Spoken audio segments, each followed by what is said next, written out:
Continuing the topic of differential diagnosis of uh, symptoms in gynecological symptoms. So the another symptom is mass coming out through the vaginum. So what are the causes of it and what is the differential diagnosis? So here the common causes are mass per vagina are pelvic organ prolapse. Then next comes the congenital hypertrophic elongation of the cervix. Then polyp, whether it is endometrial or cervical polyp, it comes out through the cervix and can be visible uh, external or externally. And other causes are cysts in the anterior vaginal wall and cysts of the anterior vaginal wall and chronic inversion. So chronic inversion is difficult to diagnose. So many times a polyp attached to the fundus pulls the fundus and causes partial inversion of the uterus. Sometimes complete inversion of the uterus at the time of delivery, if it is left untreated, it can present as chronic inversion of the uterus.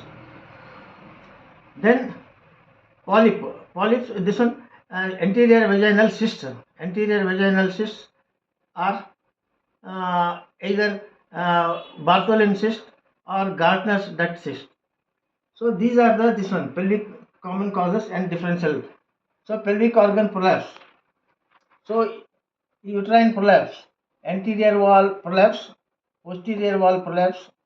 Here the distance from the bladder sulcus to the external os is normal. Fornices are shallow. This is how you differentiate it. Then congenital hypertrophic elongation of the cervix. Here elongation of the portio vaginalis.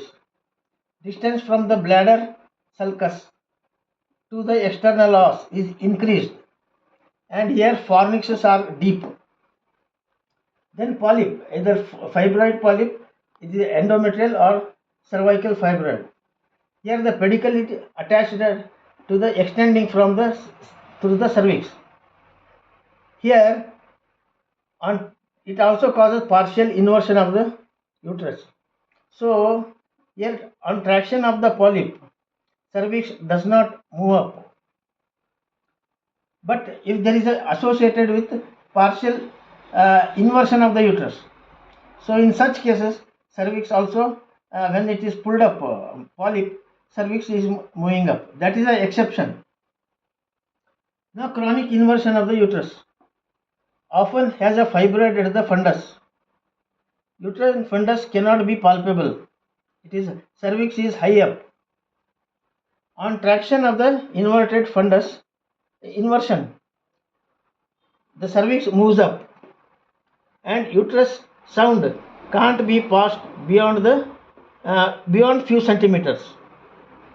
So lastly comes the vaginal cysts. So vaginal cysts, either they are anterior lateral cysts, Bartholin cyst and Gartner's duct cyst.